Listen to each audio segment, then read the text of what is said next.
Chers amis, soyez les bienvenus. Nous nous rassemblons aujourd'hui autour de nos petits écrans pour pouvoir refaire la catéchèse. Chaque samedi, nous nous sommes donné rendez-vous pour un petit moment de catéchèse. Et puis la semaine dernière, nous parlions du baptême. On en parlait avec Marianne et Laurine qui sont là aujourd'hui pour m'aider à approfondir ce dont nous avions parlé. On va creuser davantage pour comprendre ce que c'est que le baptême. Et comme toujours, elles vont me poser des questions très surprenantes, les filles. Moi, je vous remercie parce qu'elles me permettent de me remettre en question, mais surtout, elles nous permettent à tous de revisiter le baptême et de bien comprendre cet appel décisif que Dieu nous a lancé, auquel nous avons répondu. Bonsoir mon père. Bonsoir Mariam. La semaine dernière, vous nous avez parlé du baptême sans nous dire comment on fait un baptême. Comment on fait un baptême? Je voudrais commencer par une chose. Pour le baptême, il faut commencer par s'inscrire. Et on ne parle pas de cet aspect, mais c'est important. Il faut aller rencontrer un prêtre ou alors demander au secrétariat à recevoir le baptême. Alors, on vous inscrit, on vous donne une fiche. À travers cette fiche, vous donnez votre accord d'être baptisé ou bien que votre enfant soit baptisé. Si c'est un adulte, il va recevoir une formation qui l'aide à comprendre ce que c'est que le baptême. Si c'est un bébé, on va réunir les parents pour leur rappeler les engagements qui sont les leurs au moment où ils demandent le baptême pour leur enfant. Ensuite, maintenant, on va passer au baptême. Le baptême, comment on fait un baptême? On se retrouve dans un lieu approprié. Habituellement, c'est dans l'église et le prêtre va apprêter un ensemble d'éléments nécessaires pour le baptême, à savoir, il va préparer de l'eau, il va préparer le Saint-Crème, il va aussi préparer un vêtement blanc au cas où, il va préparer le cierge et bien sûr tout l'environnement qu'il faut pour que l'enfant ou la personne puisse être baptisé. Quels sont les éléments essentiels qu'il faut avoir pour un baptême? Les éléments essentiels pour un baptême. Il faut en premier lieu, il faut avoir de l'eau. En premier lieu, l'eau est essentielle. Sans eau, il n'y a pas de baptême. S'il y a quelque chose qui s'apparente à l'eau, que ce n'est pas de l'eau, on ne peut pas donner le baptême, par exemple, avec de la bière. Il faut de l'eau. Il n'y a pas, ce n'est pas une eau qui est minérale ou l'eau, c'est de l'eau tout simplement. L'eau est essentielle parce que je vous ai dit la semaine dernière que l'eau lave, l'eau purifie, l'eau c'est pour pouvoir signifier la vie nouvelle que nous recevons en Dieu, c'est pour ça que c'est essentiel.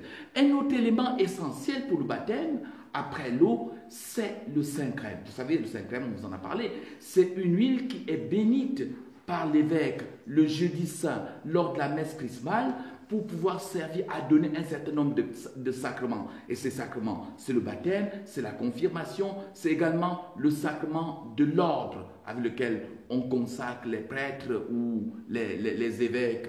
Donc, il y a le Saint-Crème. Le Saint-Crème, pourquoi? Parce que le Saint-Crème signifie la grâce de l'Esprit Saint qui est donnée aux baptisés. Le Saint-Crème est une huile parfumée qui permet aux baptisés de répandre la bonne odeur, le parfum de la grâce qu'il reçoit au jour de son baptême.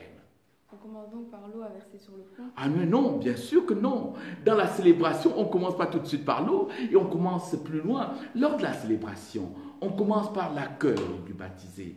L'accueil du baptisé, pour les enfants, les parents doivent venir pour dire la raison pour laquelle ils sollicitent le baptême pour leur enfant. Pour les adultes, on leur pose la question, quel est le nom qu'ils choisissent pour le baptême? Parce que pour le baptême, depuis une longue tradition de l'Église, le baptême, comme c'est une nouvelle vie, on changeait de personnalité, on changeait de nom, on prenait un nom chrétien. Et donc, le baptisé doit venir pour pouvoir dire, signifier qu'il veut recevoir le baptême. Les parents le disent. Alors, après cela, le prêtre va faire un premier signe, un signe important. Le prêtre va accueillir dans la communauté chrétienne le nouveau baptisé en faisant sur lui le signe de la croix. Je vous l'ai dit la fois dernière, le signe de la croix dans une catéchèse avant, le signe de la croix, c'est le signe du chrétien, c'est le signe du Christ. C'est un signe qui dit notre appartenance à Jésus-Christ et à l'Église. C'est également un signe qui marque, c'est le Christ qui nous accueille, parce que le signe de croix, c'est comme si le Christ nous embrassait quand nous le faisons sur nous. Mais le prêtre va le faire sur le front et il va inviter les parents et marraines s'il s'agit d'un enfant, à faire le même signe. Pourquoi les parents et marraines doivent-ils aussi faire le même signe? Ah oui, ça c'est une question pertinente parce que voilà, j'y avais même pas pensé. Pourquoi est-ce que les parents doivent faire le signe? Justement parce que le baptême est une œuvre, c'est quelque chose de communautaire. D'abord, on donne le baptême à un enfant en misant sur la foi de ses parents. En se disant, les parents vont l'éduquer dans la foi chrétienne. Et donc, quand les parents font le signe de croix sur le front de l'enfant, ils prennent leur petite part de responsabilité. D'abord, ils affirment leur propre foi. Ils affirment qu'ils sont eux-mêmes chrétiens. Ils affirment qu'ils appartiennent à cette communauté, à cette famille qu'est l'Église. En faisant le signe de croix, c'est d'abord leur propre foi qu'ils affirment, même s'ils vont le faire plus tard. Ensuite, ils prennent la responsabilité avec les parents et marraines de pouvoir éveiller le petit enfant à la vie de Dieu, de l'éveiller à la foi et de l'accompagner sur le chemin de la vie. Voilà le sens de ce signe de croix qui est fait sur son front et qui est fait par le prêtre. Le prêtre représente l'ensemble de la communauté et il associe à l'ensemble de cette communauté les autres, les témoins que sont les parrains marraines, mais aussi les autres acteurs essentiels que sont les parents. Pourquoi faut-il bénir l'eau? Ah, il faut bénir l'eau, mais là, l'eau sera bénie par la suite. Parce que justement, il fallait que je t'aide à avancer plus loin. Il faut que je dise, après ce signe de croix sur le front des enfants, le prêtre va inviter tout le monde à pouvoir s'asseoir pour écouter la parole de Dieu. Il faut s'asseoir pour écouter la parole de Dieu, que le prêtre puisse, quand il lit la parole de Dieu, dire ce que l'Écriture nous dit du baptême, nous dire pourquoi il est essentiel de recevoir le baptême, ce que le baptême apporte à la vie des chrétiens. En tout cas, le prêtre explore les Écritures pour pouvoir éveiller tous ceux qui participent à la célébration du baptême à pouvoir se rappeler leur propre baptême et les exigences auxquelles ils sont astreints. Astreindre, c'est peut-être un grand mot, mais les exigences qui sont les leurs en tant que baptisés. Parce que être baptisé, c'est vrai qu'on a la grâce de Dieu que l'on reçoit, mais c'est aussi une responsabilité qu'on porte au quotidien. Et pour ce qui est des enfants, cette responsabilité est portée par leurs parents, par leurs parrains et marraines. Ce n'est pas quelque chose d'anodin. Et après l'explicitation de la parole de Dieu, on va alors tout de suite passer au rite du baptême. Mais le rite du baptême ne commence pas tout de suite, comme tu m'as posé, par la bénédiction de l'eau. Non, pas tout de suite. On commence par la litanie des saints. Pourquoi? Il faut invoquer les saints parce que à ce moment, c'est comme si c'était une prière d'intercession.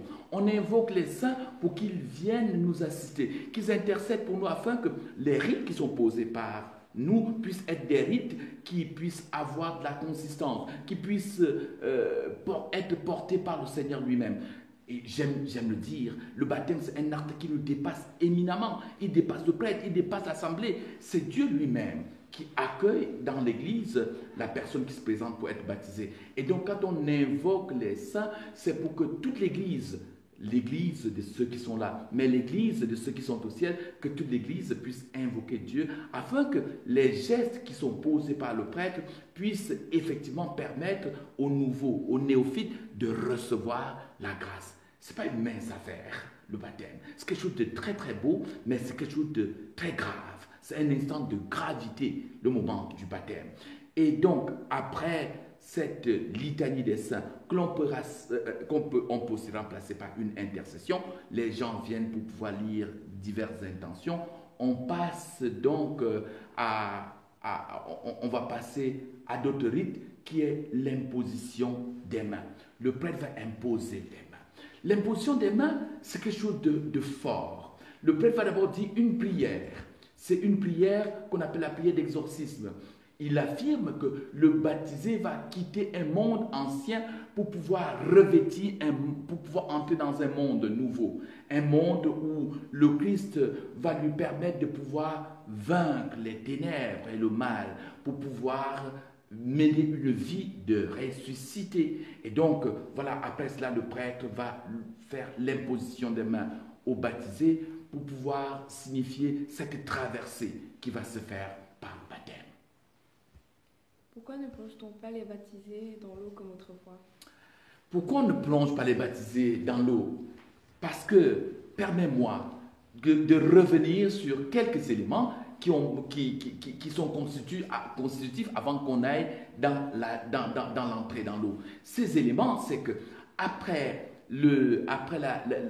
l'imposition des mains, on va passer cette fois-là on va inviter les uns et les autres à se rendre au baptistère pour bénir de l'eau. Tout à l'heure, tu m'as posé la question de savoir pourquoi est-ce qu'il faut bénir de l'eau. Eh bien, c'est essentiel de bénir de l'eau.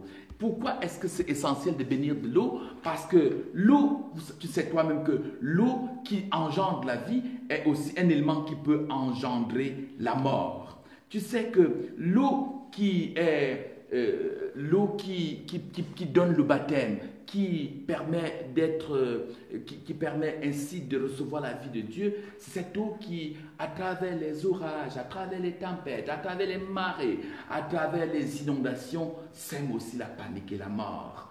L'eau est expliquée dans les Écritures comme un élément dont Dieu se sert pour pouvoir purifier. Et donc, c'est pour cela que le prêtre doit bénir l'eau afin que cette eau puisse engendrer la vie et qu'elle puisse être, pour qu'elle puisse devenir une eau bénite, qui ne soit plus signe de mort, mais signe de vie. Ensuite, tu me demandes, pourquoi est-ce qu'avant, on baptisait les gens? Justement, dans l'histoire de l'Église, il y a une époque où le samedi saint, lors de la veillée pascale, les baptisés devaient entrer dans la piscine pour pouvoir être totalement immergés. Pourquoi est-ce qu'aujourd'hui, on verse de l'eau septembre sur le front? Je dois dire qu'il n'est pas interdit de plonger, que quelqu'un soit plongé dans l'eau. D'ailleurs, dans le néocatéchuménat, on continue à baptiser encore des personnes en les immergeant dans l'eau. Moi aussi, j'ai déjà eu à faire le baptême d'un enfant en le plongeant carrément dans une bassine d'eau. Ça a du sens. Mais le fait de verser de l'eau sur le front, c'est parce qu'aujourd'hui, tout cela est de l'ordre de la symbolique. C'est seulement le symbole. Dieu réalise à travers les symboles. Ce n'est pas la quantité d'eau qui vaut la peine, ce n'est pas la quantité, c'est la grâce qui vaut la peine. Donc, l'eau signifie la vie de Dieu qui est renouvelée dans le corps du baptisé. Et après l'eau, après avoir béni l'eau, on va renouveler la foi. On va redire la foi des parents. On va leur demander de dire la foi. Je vous ai dit tout à l'heure, quand on disait le signe de croix, qu'on donne le baptême à un enfant en comptant sur la foi de ses parents. Eh bien, à ce moment, on va les appeler à verbaliser ce qu'ils ont signifié tout à l'heure par un signe de croix. Ils vont dire, on va leur demander de renoncer au mal et au péché. Et ensuite, on va leur demander de professer leur foi en Dieu qui est Père, Fils et Esprit Saint. Et l'huile sur le front, alors, ça sert à quoi? L'huile sur le front, oui. En fait, après la profession de foi, la personne est baptisée. On demande aux parents s'ils veulent que l'enfant soit baptisé. Ils disent oui. Et l'enfant est baptisé au nom du Père, du Fils et du Saint-Esprit.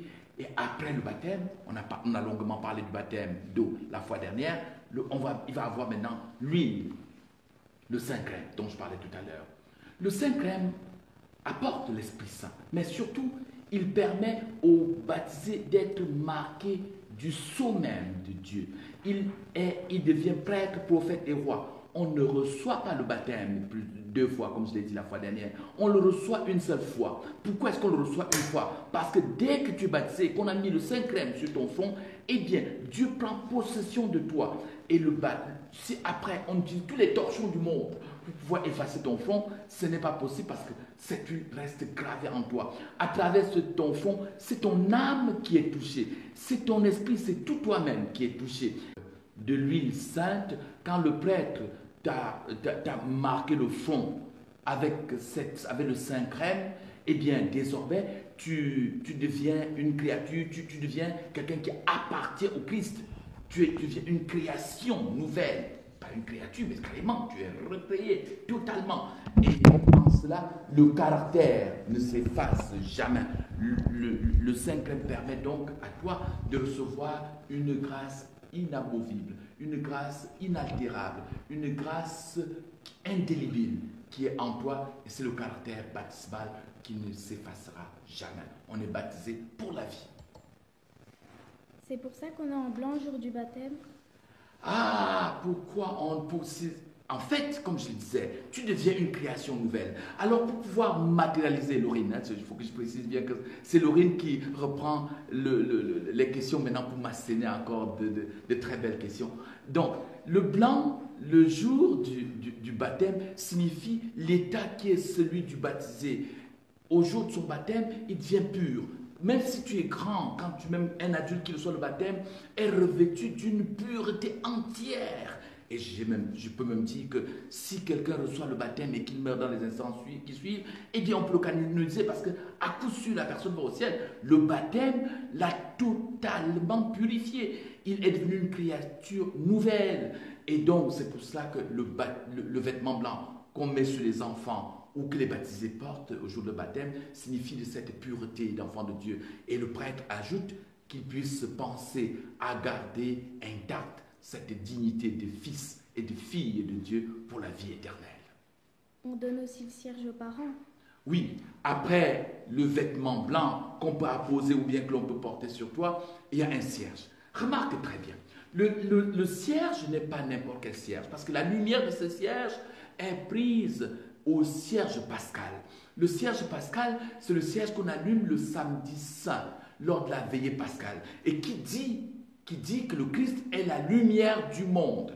Et donc le baptisé, quand il reçoit cette lumière du Christ, il accepte à la suite du Christ d'être lui aussi lumière du monde.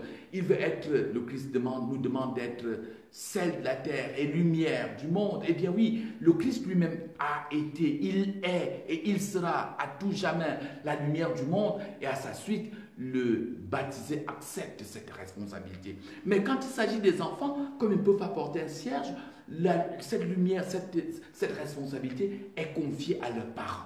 On confie la responsabilité à papa, maman et aux parrains, marraines. Ils tiennent ensemble le cierge ils se disent, nous allons garder cette lumière pour la confier à l'enfant parce que nous allons l'aider à grandir dans la foi, en sorte qu'en grandissant, il puisse avoir les caractéristiques du chrétien pour être effectivement lui aussi lumière du monde, mais celle de la terre. Cela a du sens, c'est important que l'on puisse se donner ce cierge. Et d'ailleurs, moi quand je fais le baptême, j'invite toujours les parents, les deux parents et les deux parrains et marraines à tenir ensemble. On voit ainsi 4 mains qui tiennent le même cierge et parfois les enfants s'amusent à toucher aussi. Et tout cela c'est beau parce que ça signifie la vie de Dieu qui est ainsi manifestée à travers la lumière que le chrétien est appelé à devenir en ce monde.